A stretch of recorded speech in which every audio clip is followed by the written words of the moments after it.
Hola mi gente, thank you for joining us again on the Mano podcast. I'm George Laws Garcia, Executive Director of the Puerto Rico Statehood Council. And I'm Martín Rivera, Director of Advocacy. On today's episode, we want to kick off the new year with some exciting revelations on Puerto Rico's 2024 plebiscite results and provide updates on the inauguration and official start of Governor González-Colón and President Trump's administrations. Additionally, we want to discuss recent global events that have been shaping the conversation regarding Puerto Rico's political status. These include controversial statements by Venezuelan President Nicolás Maduro and the recent release of Bad Bunny's latest album, which speaks directly about Puerto Rican culture and its future. So, let's get started. All right, Martin, let's kick it off with some recent developments and updates. So, what is this exciting news about the results of the Puerto Rico election? How are we still getting results in January? Well, the official final certified results of Puerto Rico's plebiscite have been released, and there has been a few changes that have demonstrated the strength of statehood on the island and the support for statehood, and also corrected some misconceptions from the preliminary results on election night. This included that there was apparently an error by Dominion voting systems in regards to two of the results, the one in sovereignty and free association and independence, or independence with free association and independence itself. The results were flipped.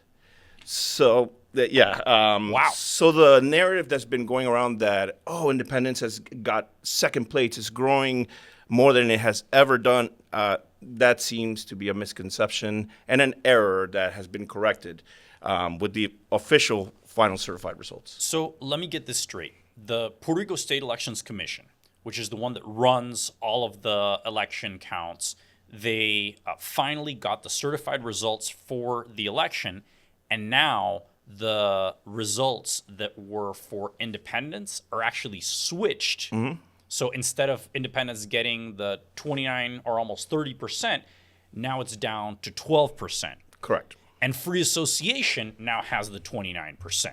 Correct.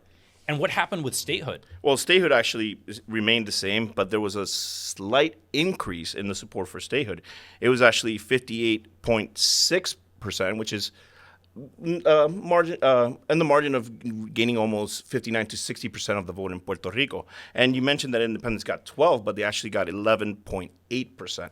So they actually got a little less of the vote. And again, sovereignty and free association, or independence with free association, that ended up getting 29.5. So that was the second place. And the most important part, which for people who have complained about past plebiscites and the issue regarding overall turnout, the turnout for this plebiscite was 63.6%. That's more than the 2020 plebiscite, which had 54% participation rate. So again, this shows that the majority of voters came out to vote, and the majority of those voters show statehood more than, again, I should mention, than any other candidate running for political office on the island. So it demonstrates that cross-party support in favor of statehood. So it's not just the PNP party, PDP. It shows that more people supported statehood than they supported the governor, who is a statehood supporter, or any other elected official, including the resident commissioner. So that's interesting, because I heard last week that the resident commissioner, Pablo Jose Hernandez, who is from the pro-Commonwealth Party, he just came into office earlier in January. It's his first time holding any public office, because before this, he's a lawyer, but he had never held any public office. And he's actually written a Dear Colleague letter to other members in the House of Representatives saying, wait, statehood actually didn't win, and then indicating that statehood somehow got less than 50%. But the certified results say otherwise. Can you explain that situation and what's going on there? So in Puerto Rico, the ballots work a little different. Like, you can choose not to vote on a particular issue. So some people decided not to vote on this issue, or they wrote, I want to be Mickey Mouse, or some ridiculous point as a write-in, but that's not an official ballot. So those were blank ballots, not official votes cast.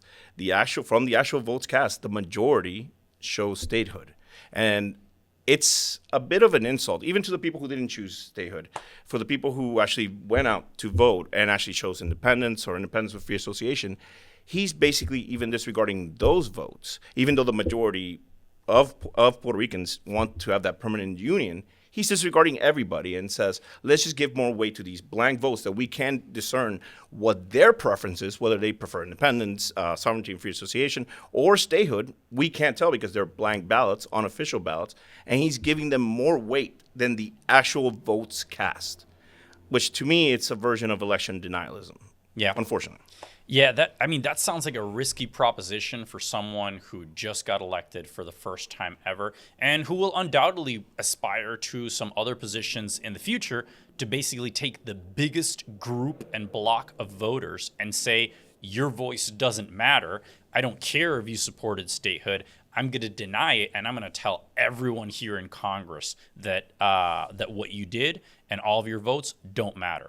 Mm-hmm. Thankfully, I think one of the things that's a saving grace is we have the official certified results. So that really proves what actually won and what actually happened. And then on top of it, there was a resolution that was passed in the Puerto Rico legislature by the Senate, basically outlining what the results were and then essentially communicating them officially to Congress and to the White House and asking for them to take action to advance those results. Right. And that's why the update that we're providing our viewers is so critical in regards to this certified results, because these are the official final results of the vote and the voice and the will of the people of Puerto Rico.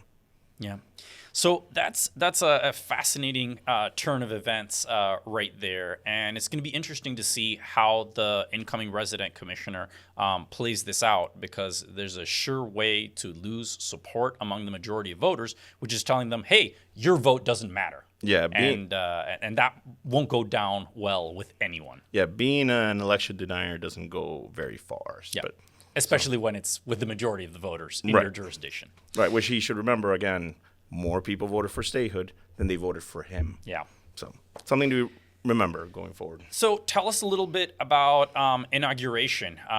Jennifer Gonzalez got inaugurated on January 2nd. What has happened? How's that gone? Well, she's begun to make appointments of her cabinet. One of the official positions was a critical position here in D.C. is for the Puerto Rico Federal Affairs Administration, and she put in that position Gabriela Boffelli, her former chief of staff in Congress, which I think is a great choice. Gabriela knows her way around D.C. She has vast experience, which I think will help Puerto Rico move forward in this new political climate. Yeah, and Gabriela is someone who we've had a strong working relationship with, so we've brought her already onto the show and done a whole interview. So if you, listener, have not heard that interview, please go to the last one and check out our full in-depth interview with Gabriela Boffelli, where we go into her vision along with that of the governor for their policy priorities in this coming year, as well as how to continue advancing the statehood cause. So tell us a little bit more about the other inauguration that happened last week for President Trump. Yeah, well, something linking to President Trump's inauguration was that Governor González-Colón, right off the bat, she had to deal with some international issues. Venezuelan President Nicolás Maduro sent a letter, didn't send a letter. He made a statement saying that he wants to invade Puerto Rico to liberate it from the United States, which led to Governor González-Colón sending a letter to President Trump before his inauguration to elevate the threat brought by Nicolás Maduro. And it's interesting just the events that occurred. So on January 10th, the U.S. announced a $25 million reward for Nicolás Maduro, and then the day after, on the 11th, that's when he did his threat about invading the United States. By the 13th, Governor González-Colón sent a letter to President-elect Trump. And then on the 14th, even resident Commissioner Pablo José Hernández had to give a statement on the floor regarding Maduro's threats. And the reason why I say this links to President Trump's inauguration, because obviously he came in on the 20th. Several of the issues that he's been looking at is more on the international front, and obviously dealing with issues and competition with our foreign adversaries, Russia, China. And this is one threat that's in our backyard, given the recent news I feel this is something that is critical to address in his coming administration. No, definitely. So it's super interesting because all of this comments of President Nicolás Maduro came out in the context of then President-elect Trump's mentions that he is actually seeking to actually grow the United States. And there was some comments regarding Greenland and Panama Canal and Canada and potentially adding new states to the Union. And in this context, Nicolás Maduro basically, in a joking way, but still in an international forum, he essentially pronounced that that he would be leading an invasion into Puerto Rico to liberate Puerto Rico and give us independence. Using Brazilian troops, he mentioned. Which is crazy, right? Yeah. Even though the majority of voters in Puerto Rico, in every single vote that has ever happened on this issue, have rejected independence as an option for the island's future. Mm-hmm. So that is absolutely nuts. And I do think that it speaks directly to this challenge the United States is facing at the international level, where Nicolás Maduro is essentially a proxy for other global superpowers trying to exert their influence over the region, which includes Russia and China, Iran, and other places, which are really trying to find footholds so they can counter America's presence and the efforts of the United States. All throughout Latin America and the Western Hemisphere. Definitely. Definitely. And this kind of leads into our next issue, something that's outside of politics, more on the issue of culture. Recently, on January 5th, Bad Bunny released a new album, Debí tirar más fotos, or I should have taken more photos. The album, and it goes into a little bit of what, like, why it relates to kind of like the Maduro issue is because he's saying he wants to liberate Puerto Rico. But like you mentioned, majority of Puerto Ricans want to maintain that permanent relationship with the United States through statehood. So it mismatches. And then it kind of goes into an issue of culture that we've been having on the island, which the album and a short film that Bad Bunny released prior to the album release was, it gives this subtle message that if Puerto Rico would become a state, that it would lose its culture, which I think it's a bit of a false narrative, specifically when it comes to the reality of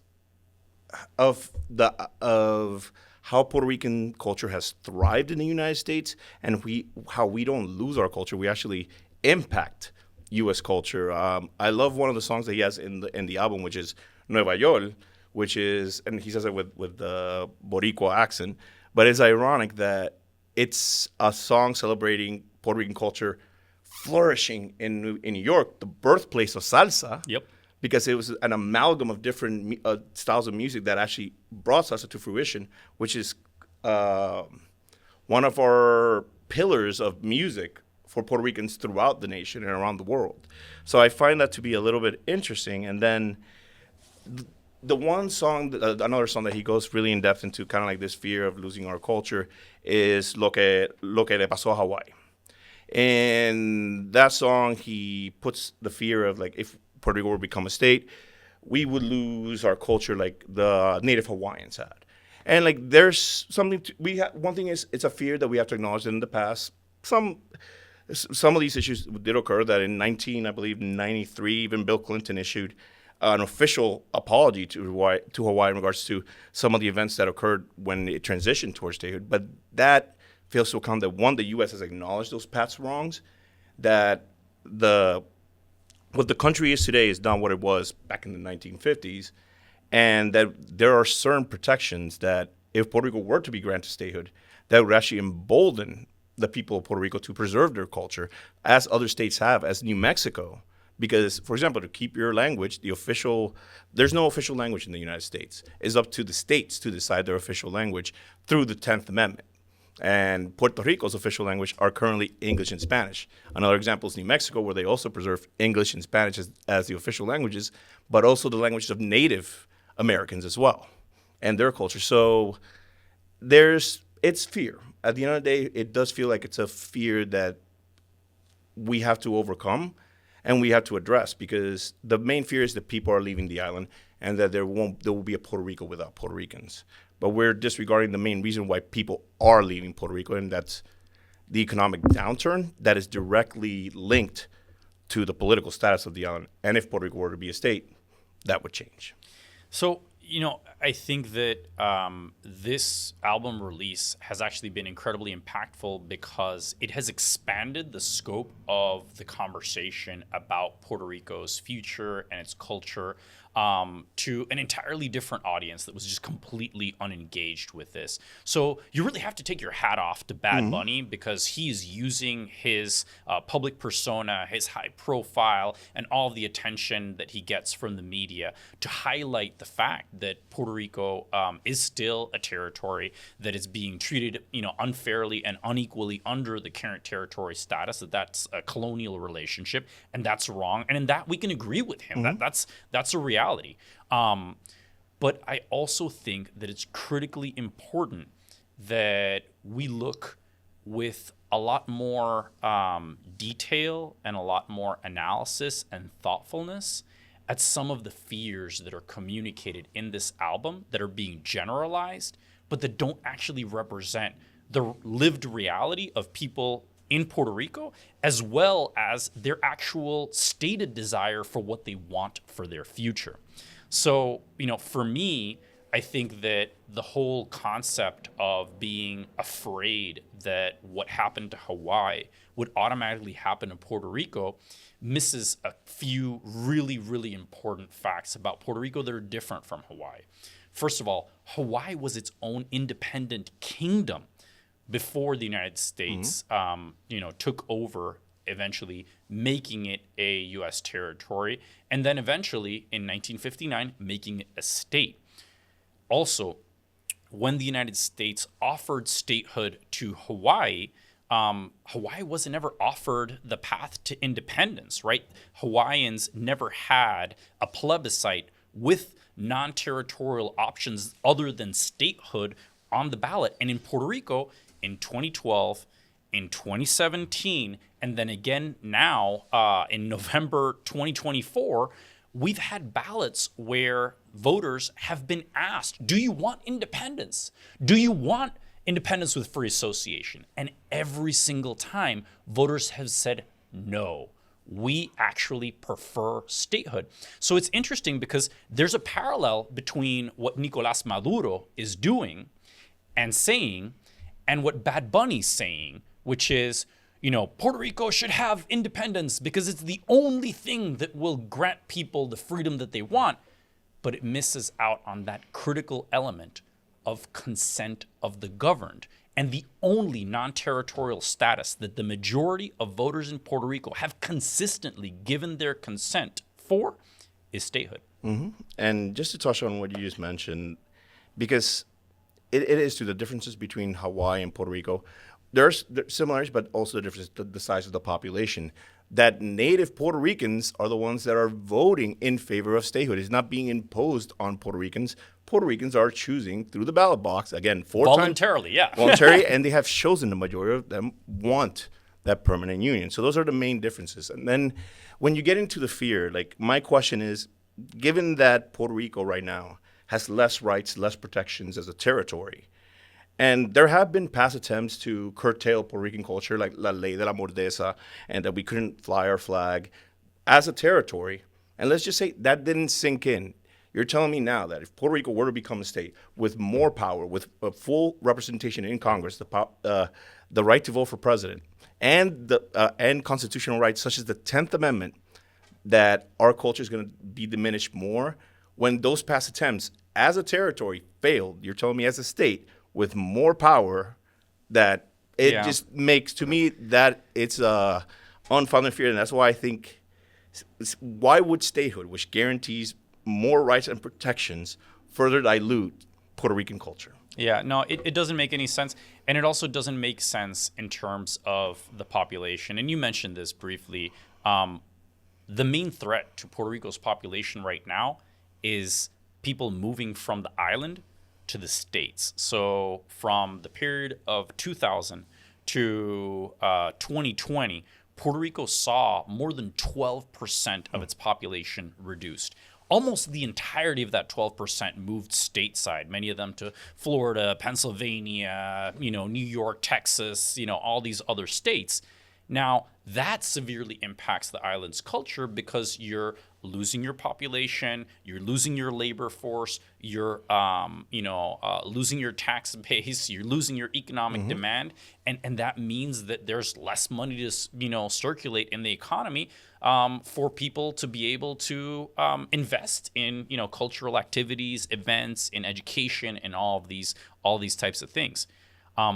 The part that's really deeply ironic about this is that among the non-territorial status options that are available, which by the U.S. Constitution are only statehood or independence with or without free association, the only one that guarantees a significant potential for immediate term economic improvement in Puerto Rico that would help attract people back to the island is statehood. So if you want to strengthen Puerto Rico's culture, strengthen Puerto Rico's economy, strengthen our healthcare system, strengthen the schools, strengthen our local security, and guess what? More and more people will come back to the island of the nearly 6 million Puerto Ricans stateside because they can have full rights and equal benefits on the island than they do now living in the States. And another thing, you mentioned irony. Another thing that's sweet irony is that Bad Bunny, with this album, he also announced that he's going to have a permanent residency in Puerto Rico for his new tour, which is not going to be a tour. It's just going to be his residency in Puerto Rico. Artist in residence, yeah. Which, ironically, he did open it up originally just for local residents, and then he opened it up for the rest of the states and international people to buy tickets to it. But overall, Invest Puerto Rico, which oversees tourism on the island,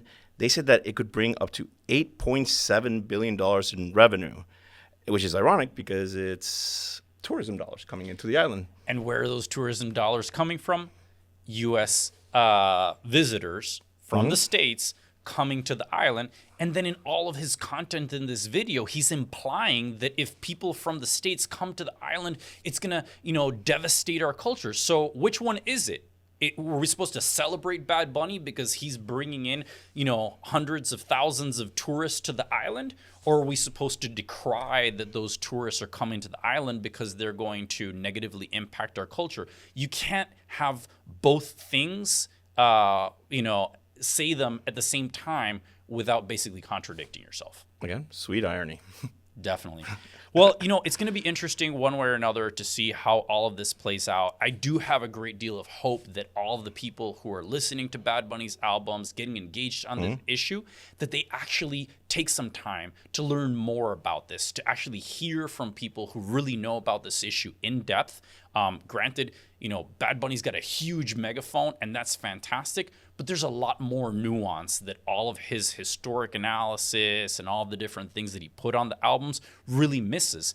And for me, the most significant thing that he misses is that at no point does he fully acknowledge that the majority of voters in Puerto Rico have repeatedly chosen that they want statehood for their future. And if you deny the will of the majority of voters, then you're just as bad, unfortunately, as President Nicolás Maduro and his statements trying to imply that Puerto Rico should be granted independence by force. Mm-hmm. Well, I think this carries on to what you mentioned, that at the end of the day, we have to respect the will of the people of Puerto Rico. And like you also mentioned, that the good thing about this album is that it elevates the issue. It highlights the issue to not just national audience, but international audience, that, Puerto Ricans do want to change to their current status, that there are issues and some misconceptions that we still have to clear up. But again, the discussion is being elevated. Yeah. And not just us Puerto Ricans who are devout to this issue, but also like people who were unaware of the issue, and like once they listen to the songs and then they ask you about it as a Puerto Rican, you can actually have that conversation and be like, oh, great music. It has salsa, the album, it has salsa plena. It has all these different Puerto Rican rhythms and styles, which should be elevated. And it's great that like salsa was #1 on Billboard for several weeks. But at the end of the day, it opens that conversation where you can actually clarify some things and have some discussions with people who might even be independent supporters, and you start having like, oh, there's some misconceptions there.